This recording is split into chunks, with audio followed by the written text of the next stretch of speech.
नमस्कार, मैं हूं मृत्युंजय कुमार झा और आपकी खबर आपका फायदा में आपका स्वागत है।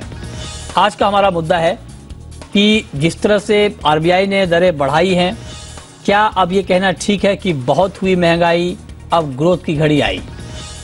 इस पर हम बात करेंगे और उम्मीद के मुताबिक आरबीआई ने रेपो रेट में 0.35% की बढ़ोतरी की है। ये उम्मीद भी थी। एक तरफ आरबीआई महंगाई पर लगाम कसने में कोई कोताही नहीं बरतना चाहती, वहीं ग्रोथ के मुद्दे पर भी आरबीआई कोई चांस नहीं लेना चाहती।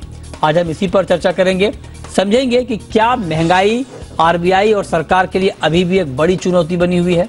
हालांकि जमीन पर खाने पीने की चीजों के दाम कुछ कम हुए हैं, ऐसे में रेपो रेट के बढ़ने से ग्रोथ की रफ्तार पर कितना इम्पैक्ट पड़ेगा, क्या एक बार फिर कर्ज महंगे होंगे?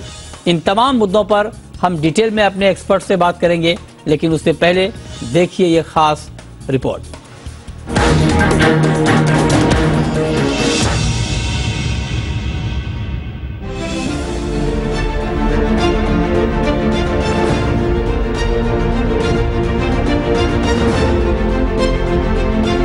महंगाई का मुद्दा अभी भी आरबीआई के लिए सिरदर्द बना हुआ है।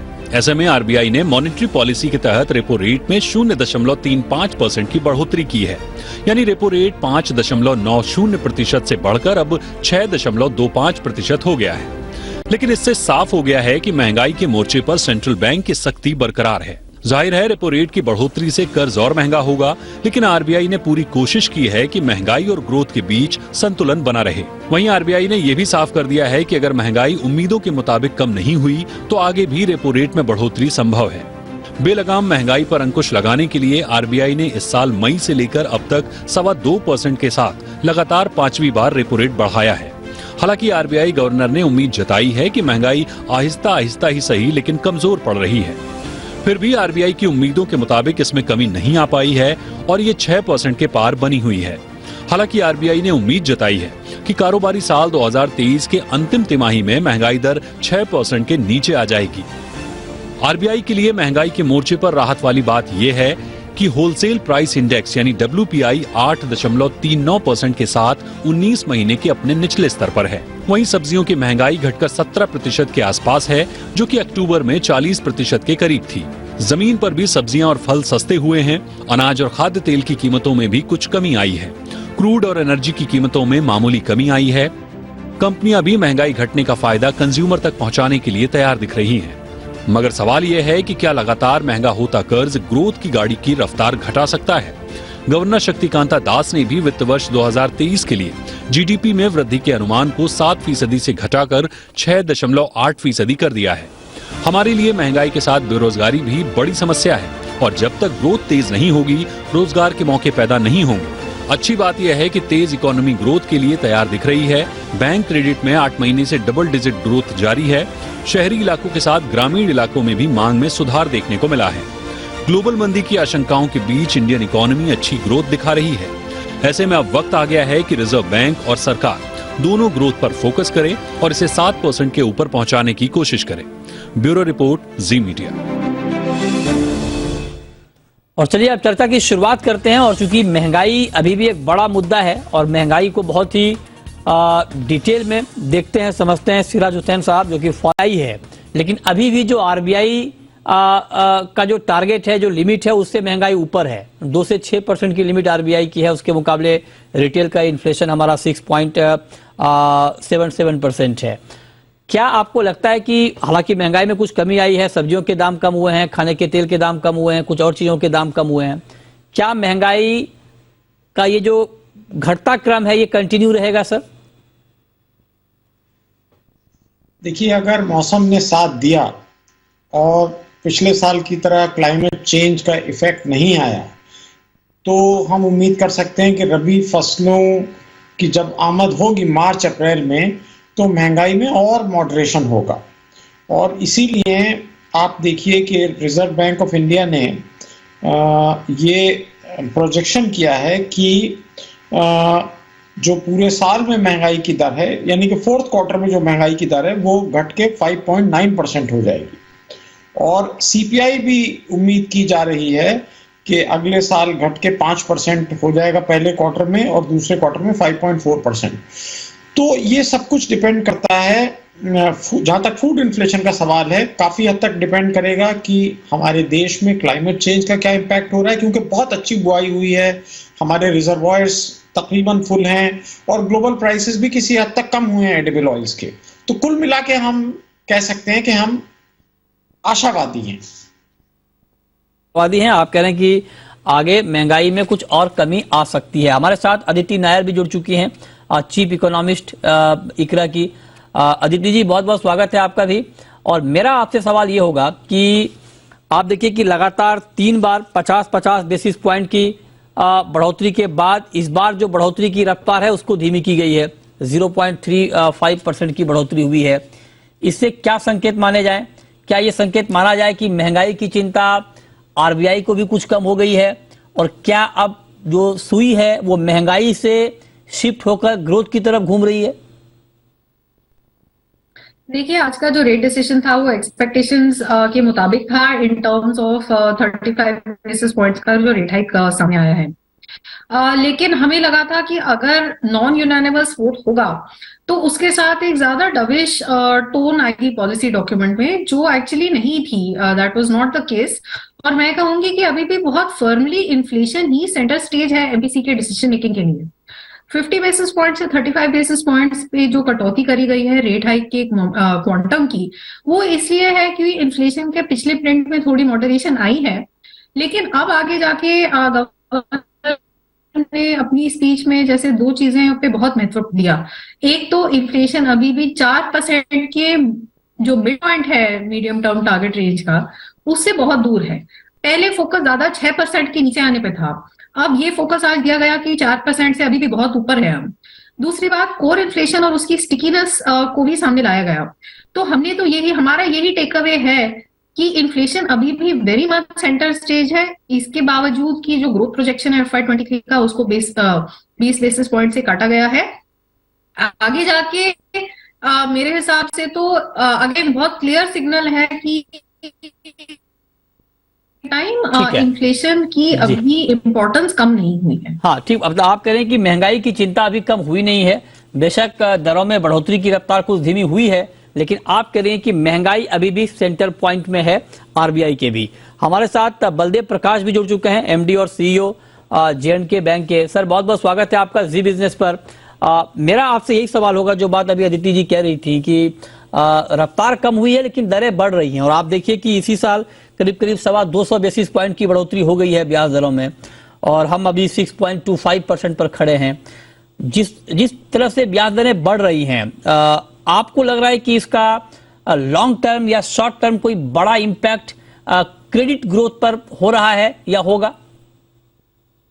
धन्यवाद मृत्युंजय जी। मैं मैडम अदिति की बात से सहमत हूं कि अभी जो ब्याज दर जो रेट बढ़ा है 35 बेसिस पॉइंट का रिपो रेट, वो काफी हद तक एक्सपेक्टेड लाइंस पे है। मार्केट ने काफी हद तक इसको डिस्काउंट किया हुआ था। यस, ये सही है कि थोड़ा इम्पैक्ट इसका आएगा, लेकिन मुझे ऐसा लगता है कि जिस हिसाब से रिजर्व बैंक ने भी कहा है कि रूरल इकोनॉमी की ग्रोथ थोड़ा अच्छी है और अर्बन इकोनॉमी सस्टेन कर रही है ग्रोथ को। वी आर सीइंग अपटिक थोड़ा मैन्युफैक्चरिंग सेक्टर में भी है, और ये सेक्टर्स मुझे लगता है कि ये ग्रोथ को सपोर्ट करेंगे। थोड़ा डेंट हो सकता है रिपो रेट 35 बेसिस पॉइंट बढ़ने से, बट ओवरऑल ज्यादा इम्पैक्ट मुझे नहीं दिखता है अभी तक। करें कि ज्यादा इंपैक्ट अभी तक आपको नहीं दिखता है।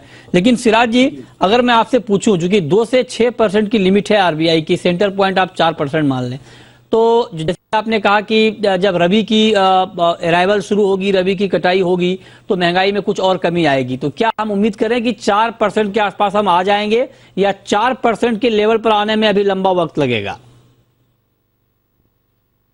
देखिए, ये तो बड़ा मुश्किल है कि 4% तक हम मार्च में आ जाएंगे या नहीं आ जाएंगे। लेकिन एक जो एक्सपेक्टेशन है वो हम कह सकते हैं कि इन्फ्लेशन मॉडरेट होगा। दूसरी बात ये है कि चाइना के अलावा, चाइना में तो इन्फ्लेशन 2% है, क्योंकि वो बहुत ज्यादा स्टॉक अपने पास सारे फूड आइटम्स का रखते हैं। फूड इन्फ्लेशन को बहुत ज्यादा काबू में रखने की कोशिश वहां की जाती है।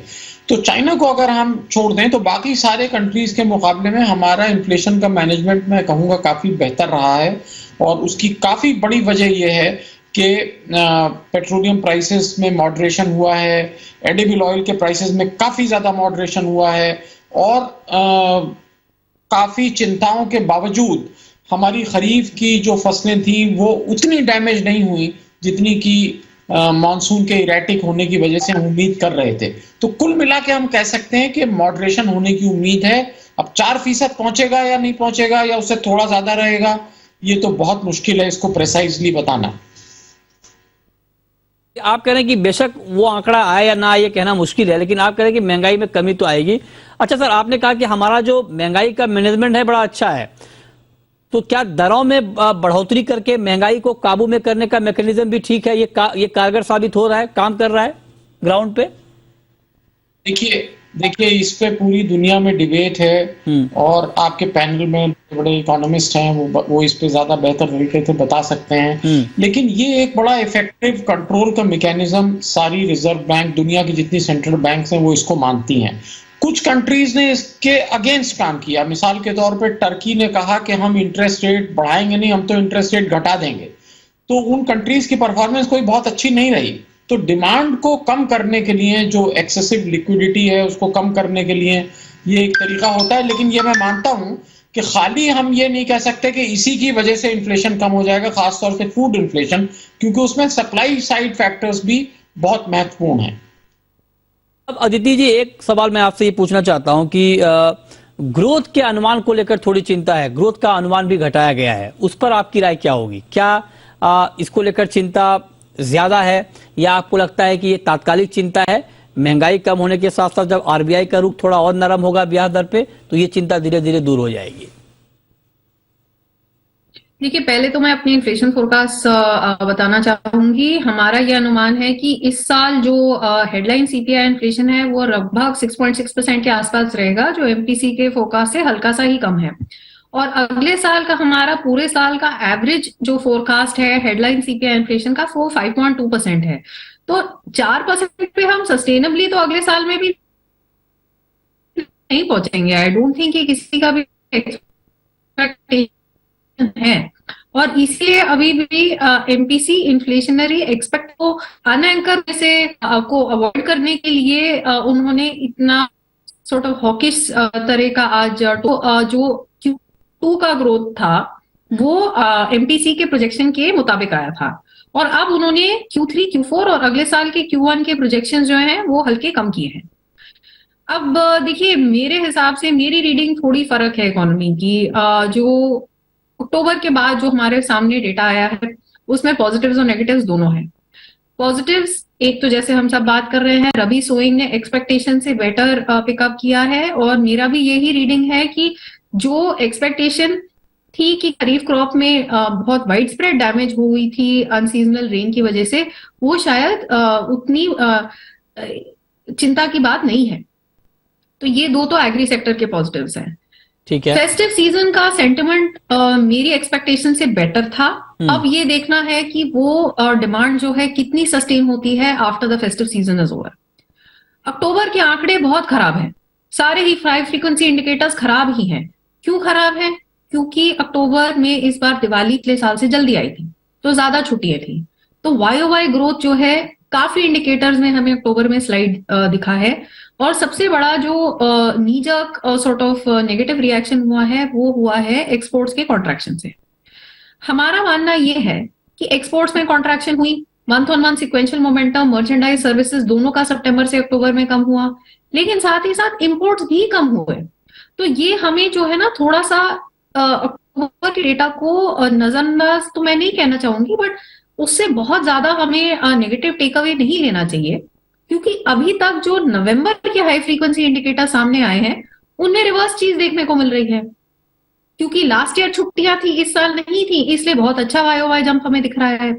और जो अभी तक हमने एवरेज कर पाए हैं, जहां जहां डेटा आ चुका है अक्टूबर नवंबर के लिए, वो हाई फ्रीक्वेंसी इंडिकेटर्स Q2 के ग्रोथ मोमेंटम को ब्रॉडली मेंटेन कर रहे हैं। तो मेरे हिसाब से एक्सटर्नल सेक्टर की कंसर्न है, क्योंकि ग्लोबल इकोनॉमी में स्लो डाउन हो रहा है, लेकिन उसका कितनी बहुत जल्दी सही कही और कि अब किस बहुत सारे इंटेंसिटी एक्सटर्नल से फैक्टर impact हैं जिसकी चिंता अभी है। ग्लोबल इकोनॉमी को लेकर चिंता है, जाहिर तौर पर उससे हम अछूते नहीं रह सकते हैं। एक छोटा सवाल बलदेव जी आपसे होगा सर मेरा कि 6.25% अभी रेपो रेट है और टर्मिनल रेट जो मार्केट का अनुमान है वो 6.5% के आसपास बताया जा रहा है। आपके हिसाब से भारत में ब्याज दरों का पीक कहां पर बन सकता है? क्या 25 बेसिस पॉइंट बढ़ के वहां पर रुक जाएगा या आपको लगता है कि नहीं उसके बाद भी बढ़ोतरी हो सकती है? मृत्युंजय जी, अभी जो फेड